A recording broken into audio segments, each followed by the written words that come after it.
केरल में एक बेहद दर्दनाक और शर्मनाक घटना सामने आई है। छत्तीसगढ़ से रोजगार की तलाश में आए एक मजदूर की भीड़ ने पीट पीट कर हत्या कर दी। मृतक की पहचान 31 वर्षीय राम नारायण बघेल के रूप में हुई है, जो छत्तीसगढ़ के सक्ती जिले के रहने वाले थे। राम नारायण काम की तलाश में केरल आए थे, लेकिन उनकी यह उम्मीद भरी यात्रा एक भयानक हादसे में बदल गई। 17 दिसंबर की शाम केरल के पालक्काड जिले के अट्टापलम इलाके में कुछ स्थानीय लोगों ने उन्हें चोरी के शक में पकड़ लिया। बाद में उनकी पहचान पर सवाल उठाए गए और उन्हें बांग्लादेशी समझ लिया गया। पुलिस के मुताबिक राम नारायण के पास कोई चोरी का सामान बरामद नहीं हुआ, फिर भी भीड़ ने उन पर बेरहमी से हमला कर दिया। इस पूरी घटना का 31 सेकंड का एक वीडियो भी सामने आया है, जिसमें देखा जा सकता है कि भीड़ बार बार उन्हें बांग्लादेशी कहकर मार रही है। वीडियो में एक व्यक्ति राम नारायण से उनकी भाषा और उनके गांव के बारे में पूछता है।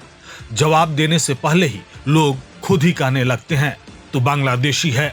बुरी तरह पिटने के बाद लगभग बेहोशी की हालत में राम नारायण यह कहते सुनाई देते हैं कि उनकी बहन उनके गांव में रहती है, लेकिन इस पर भीड़ उनका मजाक उड़ाती है और फिर हमला जारी रखती है। पोस्टमार्टम रिपोर्ट में खुलासा हुआ है कि राम नारायण के शरीर पर 80 से ज्यादा चोटों के निशान थे। उनके सिर में गंभीर चोटें आई थीं, शरीर पर कई गहरे जख्म थे और अत्यधिक खून बहने के कारण उनकी मौत हो गई। पुलिस ने बताया कि मारपीट के दौरान उनके सीने से खून बहता हुआ देखा गया था। इस घटना पर केरल विधानसभा में नेता प्रतिपक्ष वीडी सतीशन ने गहरी चिंता जताई है। उन्होंने कहा कि छत्तीसगढ़ के एक गरीब मजदूर की इस तरह हत्या होना केरल की छवि को नुकसान पहुंचाता है। वीडी सतीशन ने कहा, यह बेहद दुर्भाग्यपूर्ण है। एक गरीब मजदूर को बेरहमी से मार दिया गया। यह केरल नहीं है। हम पीड़ित परिवार और छत्तीसगढ़ के लोगों के साथ खड़े हैं। उन्होंने मुख्यमंत्री से मांग की कि दोषियों पर तुरंत और सख्त कार्रवाई की जाए और मृतक के परिवार को पूरी मदद दी जाए। The labor from Chhattisgarh was brutally killed by a mob. This is an insult to the entire Kerala. We are all expressing our sorry towards the family and the entire people of Chhattisgarh. This is not Kerala. Some of the persons attacked him. It is not, we are not justifying that.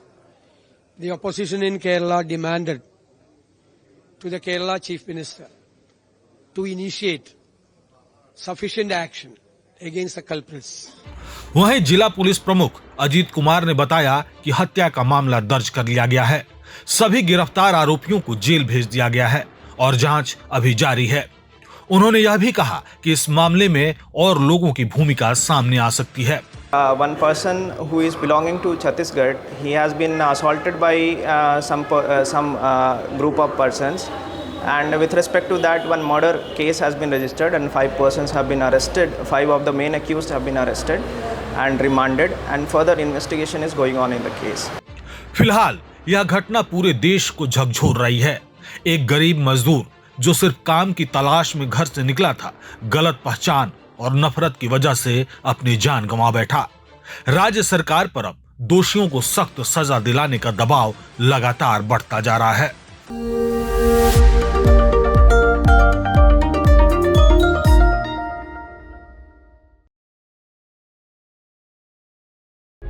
प्रभातखबर.com, विश्वास वही, रफ्तार नहीं।